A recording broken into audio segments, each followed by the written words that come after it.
Apesar de toda essa amarração que há na portaria e nos acordos internacionais, usando um princípio que para nós é fundamental, que o direito à saúde deve ser exercido e preservado sempre, que nós poderíamos, em situações limites e muito bem definidas, autorizar excepcionalmente o uso dessas substâncias por uso desses medicamentos com base num procedimento que está muito rapidamente descrito aqui. Então, pode passar que aqui está o procedimento que está na internet, que prevê prescrição médica, óbvio, laudo médico contendo nome, patologia, descrição do caso, justificativa para o uso de medicamento não registrado no Brasil, né? Porque é fundamental saber por que é um tão complicado assim do ponto de vista do controle, se tem outro que pode ser usado, então precisa do relatório médico e termo de responsabilidade assinado pelo médico, pelo responsável legal. Por que o termo de responsabilidade? Porque esses medicamentos não têm registro no país. Nós não detemos aqui no país todas as informações necessárias. Se responsabilize por aquilo que eu disse lá atrás. Nós não temos seguro de uso para crianças, para jovens, para adolescentes, para meninas, para meninos, para adultos, homens e mulheres, para mulheres grávidas. Nós não temos esses parâmetros. Então, um termo de responsabilidade. Né? Aqui tem uma questão que eu li na imprensa outro dia também. Depois de passar por toda essa burocracia, que não é burocracia, que é a forma de preservar a vida das pessoas que podem se beneficiar sim, mas precisam se beneficiar e não têm registro no país, fiquem responsáveis por qualquer dano que possa ser causado, porque há danos possíveis de serem causados. Tudo que gera risco pode gerar dano. A nossa responsabilidade é garantir que as pessoas não estejam sujeitas a esses danos, porque aos riscos elas estarão sujeitas. Que não envolve a Anvisa. Qualquer pessoa que importa qualquer produto para o país precisa pagar impostos. E isso não tem a ver com a Anvisa. Né? Então, se tiver que pagar imposto para importar, tem que pagar imposto, como tem que pagar imposto para importar qualquer outra coisa. Pode passar o próximo. Os produtos que estão no mercado. E aqui as questões, para mim, acabam sendo muito relevantes. Esse produto é um produto que está em estudo de fase 3 nos Estados Unidos. É um medicamento que tem 98% de canabidiol purificado e 2% de outros produtos. Quais são os outros produtos? No mínimo 1% de canabinoides e 1% de outras coisas, porque a planta tem 50% de canabinoides. Né? Agora, certamente aqui, como a purificação envolve a purificação desse tipo de substância, esses terpenos, na hora que eu tiro essa substância solvente pelo produto que eu uso, extraindo muito mais os canabinoides do que as outras substâncias da planta. Então, é muito provável que desses 2%, mais de 1% sejam de outros canabinoides. Quais outros canabinoides? Na informação sobre o produto diz que é 0 THC. Perfeito. Se é 0 THC, ela continua tendo 1, alguma coisa por cento de canabinoides que não são o canabidiol. E que se nós retirarmos pura e simplesmente o canabidiol da lista de proscritos, incluir em outra lista, as pessoas que forem importar esse produto não poderão importar porque ele contém canabinoides ainda na lista de proscritos, porque são os outros que estão na cannabis e que não foram mobilizados na lista. Pode passar o próximo. O Sativex, esse já declara, tem 27 miligramas por ml de tetraidrocannabinol.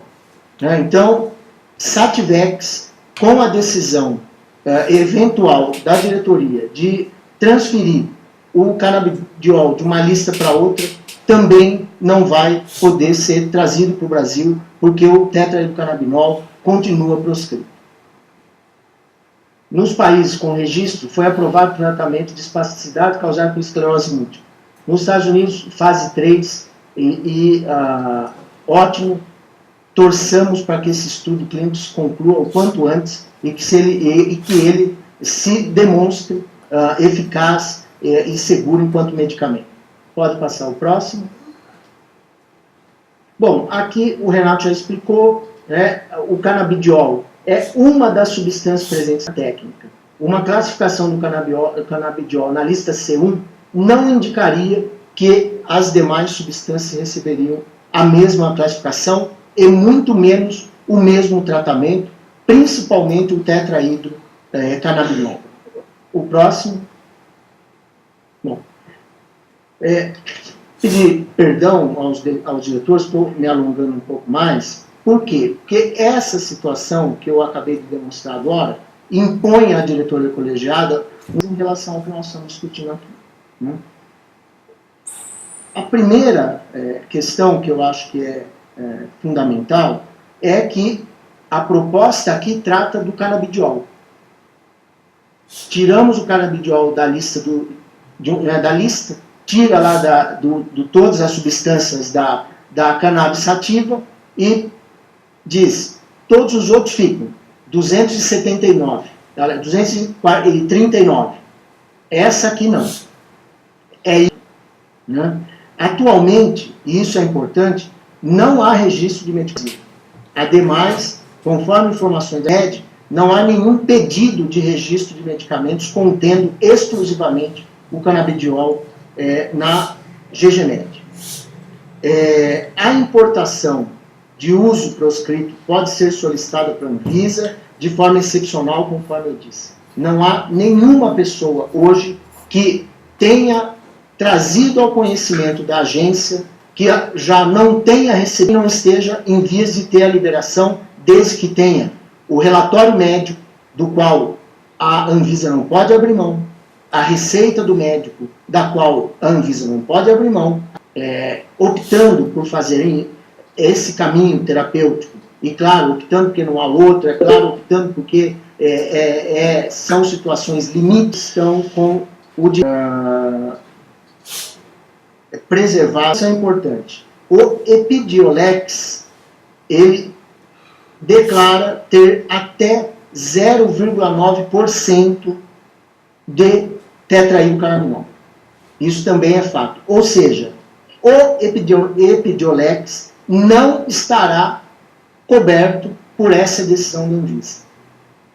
Porque a decisão fala só de canabidiol e principalmente aqui o tetrahidrocannabinol. Outra questão importante é aquilo que eu falei para a gente não esquecer. O THC é parte de um acordo internacional de controle de entorpecentes. Não sabemos, a Anvisa não tem a informação de que esses produtos têm cumprido as empresas que fabricam, as autoridades que estão cuidando dos processos de importação e exportação, sabem que esses produtos estão circulando. Porque se sair produto dos Estados Unidos e vir para o Brasil, está saindo tetrahidrocannabinol dos Estados Unidos e vindo para cá. E aí o acordo internacional não fala se o uso é medicinal ou não é medicinal. Ele fala outra coisa. Na medida em que vai exportar, precisa de uma autorização de exportação do país. E nenhum acordo diz isso. O que eu estou dizendo eu perguntei hoje, na entrada desses produtos no Brasil, a autorização de exportação do país de origem, me disseram não. Tem uma questão colocada que é importante e fundamental também. Outra dúvida que eu acho que é importante. Até o momento não temos conhecimento se existem outros produtos registrados ou não, sendo comercializados no mundo, à base de canabidiol e que não contenham tetrahidrocannabinol. O fato é que, sejam os produtos que são feitos à base de extrato da planta, seja esse produto que é extrato também, eles buscaram purificar, chegou a 98% de purificação, se de fato, há algum produto no mercado do mundo que tenha somente canabidiol. Nós não sabemos isso. E por que isso é importante? Porque a hora que seja ele por uma via de uma autorização excepcional, seja ele na mala de alguém, seja ele de qualquer forma que seja, a única substância que estaria autorizada a entrar é o canabidiol. Se a Polícia Federal, se as polícias científicas dos estados pegarem esse extrato, botarem num aparelho de cromatografia líquida ou cromatografia gasosa e separarem e verificarem que, além desse, tem outros, esse produto será considerado um produto ilegal. O que eu estou querendo dizer é que nós podemos estar tratando de uma decisão inócua. E nós não estamos dizendo aqui que o canabidiol pode ou não pode ser útil. Pode, tanto que nós estamos buscando criar caminhos para que ele possa entrar no país sem que as pessoas tenham que viver as famílias. A questão que eu estou percebendo é que a proposição de simples mobilidade do canabidiol de um lugar para o outro dentro da lista está inócuo do ponto de vista da necessidade das pessoas, né? Um outro ponto que eu acho fundamental é importante que esteja devidamente alinhado com os órgãos competentes para a discussão do assunto, como o Conselho Federal de Medicina e a Anvisa. Está havendo uma dificuldade por parte dos médicos. Eles não conseguem entender se isso é um uso compassivo, se é uma atitude dele próprio buscando viabilizar um tratamento, mas há ainda dúvidas por parte de um conjunto de médicos que se sentem inseguros em como prescrever. Outro dado que eu acho que aí está já na conclusão da nota número 25 da área técnica. Diante da classificação da substância canabidiol na lista, é tecnicamente recomendável, o que é verdade, né? Porém, as importações de produtos que não contêm somente a substância canabidiol, de forma isolada, continuarão sujeitos à avaliação individual e, caso necessário, uma eventual autorização excepcional. Esse esforço de promover essa discussão, já tendo como objetivo mudar o canabidiol de lugar, não terá efeito prático para essas pessoas que estão hoje se utilizando da via da importação pela excepcionalidade atribuída pela Anvisa, né? Diante de tudo isso, diretores, eu acho que nós temos de fazer uma discussão muito profunda, né? Por quê? Eu acho que o dever maior que nós temos é a possibilidade de acesso das pessoas que precisam aos medicamentos que estejam disponíveis, realizando o controle que os acordos internacionais exigem, a prática de cuidado exige. Segundo, nós iniciamos, enquanto autoridades públicas, um debate com a sociedade brasileira, feito como talvez nunca tenha sido feito no Brasil, numa agência reguladora que é reconhecida hoje internacionalmente pela sua capacidade, pela capacidade dos nossos técnicos que trabalham e que realizam o seu trabalho, e que vai fazer a discussão sobre o uso medicinal de qualquer substância, seja ela oriunda de qualquer planta, desde que ela tenha utilidade na medicina, sem ceder a qualquer pressão de qualquer natureza. Contaminar qualquer discussão aqui dentro da Anvisa, há discussões que não interessam do ponto de vista da saúde pública. Isso é fundamental. E se nós sinalizarmos para a sociedade que a simples mobilização de uma substância de uma lista para outra, que é bem verdade, como disse o Lauro Jardim na sua coluna Radar, escancara as portas para o uso medicinal da maconha, né? É verdade, sim, que uma decisão como essa sinaliza claramente para a sociedade que é possível se obter diferentes fontes, e há diferentes fontes. Tem grupos de sonhos de anfíbios da Amazônia, de aracnídeos da Amazônia, extraindo substâncias ativas de fungos, de musgos, para poder, porque a natureza, ela é muito mais inteligente, às vezes, do que o próprio ser humano em conseguir produzir substância. E nós, Anvisa, temos que nos ater a qual é a utilidade, quais foram os estudos realizados, em que dose, posologia, para que grupos de pacientes e para que pessoas, essas substâncias podem ser úteis.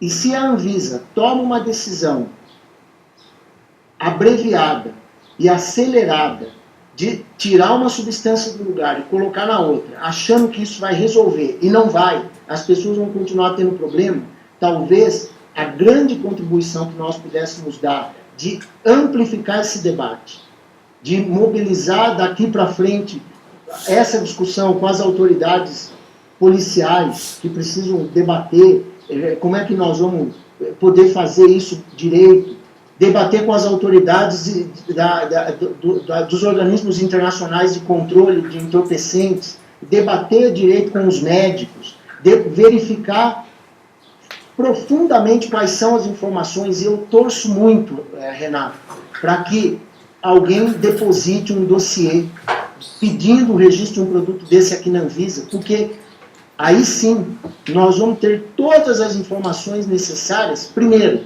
para chegar à conclusão se esse produto precisa ir para o mercado ou não, e pode, e deve. E segundo, se chegar à conclusão que ele é passivo de registro, identificar qual é a melhor decisão sanitária a ser tomada em relação às substâncias que porventura estejam presentes nesse, sendo tratado como substância às vezes e como medicamento às vezes. Não existe nenhum produto hoje disponível que tenha em sua composição apenas o canabidiol. Né? Para mim, esses são os pontos que a diretora, mais uma vez, pelo tempo, e abro a discussão para manifestação de todos.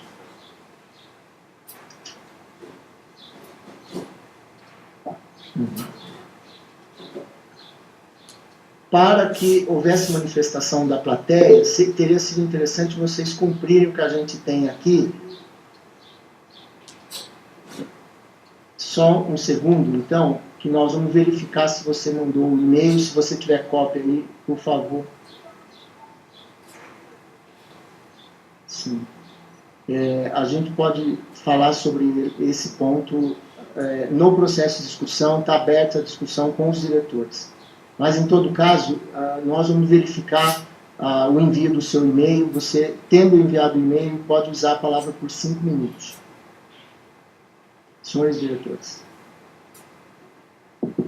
Eu vou retomar depois o ponto que você levantou, tá? Só um segundo. Obrigado, presidente. Eu também estou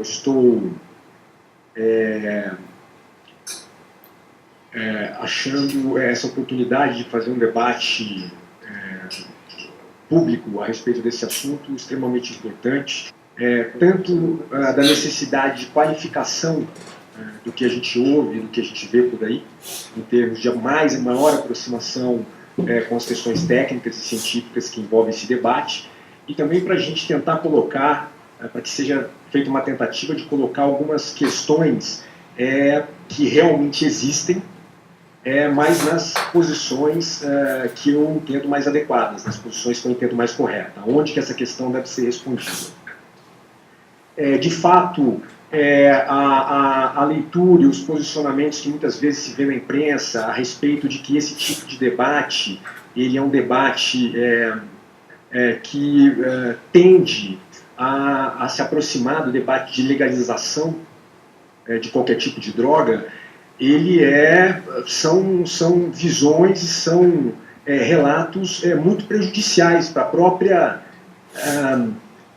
transparência do debate, né? Não é só proibições por ela poder ser utilizada como uma droga proscrita, do outro lado pode gerar também, determinados componentes podem gerar benefícios à saúde, oportunidade de tratamento, ainda que seja um tratamento paliativo, para uma série de males, de doenças que acometem pessoas e que muitas vezes precisam de recorrer a esse tipo de produto para ter uma melhora na qualidade de vida. Então, ao separar essas duas questões, a questão científica, técnica, a respeito de um componente específico da cannabis sativa e a questão de outras legalizações, eu acho que se presta uma contribuição muito grande para esse debate.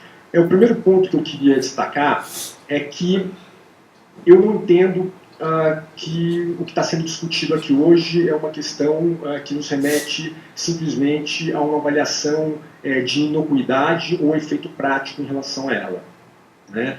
Eu acho que a importação excepcional ela sempre existiu para qualquer tipo de medicamento que não é registrado no Brasil, inclusive os medicamentos proscritos. Esse é um expediente que sempre pode ser utilizado, continua podendo ser utilizado por quem depende de um medicamento e recebeu uma prescrição e pretende importar esse medicamento, porque ele não existe aqui no Brasil, né? Foi muito propício, muito adequada a atuação da Anvisa no sentido de deixar isso muito mais claro, fazer uma carta. Mas quem trabalha aqui dentro sabe que rotineiramente essas autorizações excepcionais surgiam aqui, então não existe para atendimento de um acesso específico barreira nenhuma, né? E de fato, considerando o quadro que nós temos hoje em relação aos medicamentos disponíveis contendo o canabinol, essa situação não se altera em função da migração da lista. Isso está feito, contém outras substâncias também, sendo a principal delas o THC, que não está em pauta em discussão aqui. Mas não é só a questão prática ou pragmática que está em jogo, né? Eu acredito que, se fosse apenas essa questão, o debate aqui na Anvisa teria parado excepcional.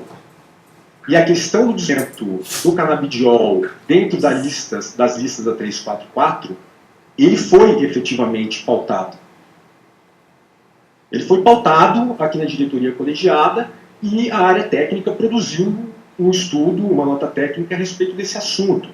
Então, que a diretoria colegiada e a Anvisa, de uma forma geral, deu uma resposta muito clara, levando em consideração esse fato. Temos não nos ater muito à questão simplesmente prática ou de utilidade em relação à migração de uma lista para outra.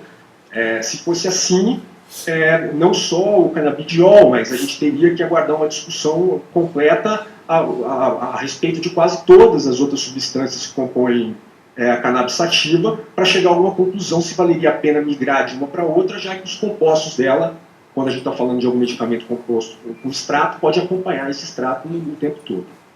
Eu acho que esse é um primeiro ponto importante. O segundo ponto importante é que existem questões a serem verificadas para efeito de registro de um produto, que é o estudo clínico, que são os dados de segurança e eficácia, que são os dados de dosagem, que são os dados de idade, que são todos aqueles que foram citados e que dizem respeito tanto à indicação do medicamento, para que ele serve, quanto à forma de utilização desse medicamento. Essas são questões para serem discutidas dentro do registro do medicamento e não para discussão a respeito de onde um determinado princípio ativo, uma substância, deve constar dentro das listas da 344. Achei muito interessante a discussão a respeito de se o canabidiol se trata de um isômero ou não. O desloca dentro de duas listas, mas não desloca de uma lista de proscrição para uma lista de controle. E a área técnica apresenta dados muito relevantes a respeito do canabidiol em si. Ações no sentido de que não há na literatura evidências sobre a criação de dependência. Existem indicativos, e não é só da área técnica, de conhecimento de todos nós aqui dentro, a respeito de possíveis talvez nem possíveis, mas já pesquisas adiantadas a respeito da utilidade medicinal, farmacêutica dessa substância. E não creio que a existência de um processo de registro ou de comprovação de segurança e eficácia que seja o mote da discussão a respeito de onde ela deve estar localizada dentro das listas de proscrição ou de controle. Isso é uma questão a ser vista por ocasião do registro do medicamento. A respeito da classificação dentro das listas de controle, na minha opinião, o que mais importante deve ser verificar são características intrínsecas da substância que justificam estar numa lista A, B, C ou D. E a área técnica, nas notas técnicas produzidas, né, que foram 2, a área técnica ela é muito clara em dizer que é tecnicamente recomendável o deslocamento dessa substância da lista de proscrição para a lista de maior controle. Inclusive, o cannabis sequer é objeto de listagens de controle em outros países. Existem países em que, né, não estamos falando de THC, não estamos falando de cannabis sativa, estamos falando de canabidiol. Portanto, essa questão é uma questão muito relevante porque ela pode colocar a discussão dentro de um trilho que é um trilho mais científico, mais técnico e que pode agregar muito em termos de qualificação da discussão que está existindo. Além disso, pode haver efeitos práticos em relação a essa mudança, né? Nós estamos considerando muito a discussão a respeito de se o medicamento está registrado e se vai ser isento de autorização excepcional ou não. Agora, nós temos importações para pesquisa, por exemplo. Né? Pesquisa utilizando a substância pura, por exemplo, né? E que independem de registro na Anvisa como utilização do medicamento. E, às vezes, o deslocamento de uma lista para outra abre caminhos para que essas importações sejam feitas, possam oferecer respostas para as questões que nós mesmos formulamos. Eu estou fazendo essa fala no sentido de oferecer outros subsídios para a discussão, porque eu acho que formação de convicção dos diretores aqui vai exigir, sem dúvida nenhuma, um debate grande e maior do que esse que nós estamos fazendo aqui. Agora, não percamos de vista que, muito embora não haja resultados práticos, existem questões que devem ser colocadas no local correto. Muito obrigado. Continua aberta, só aproveitar, já esclarecer desculpa, como é seu nome? A Margarete. Margarete, a inclusão do tetrahidrocannabinol na lista, ela não trata da origem. Inclusive, esse é um dos motivos pelos quais ela aparece isolada na lista e no acordo internacional. Por quê? Porque já há algum tempo se sabe que há vias sintéticas para a produção do tetrahidrocannabinol em laboratório. Então, independentemente se ele é produzido na planta ou no laboratório, o controle é o mesmo.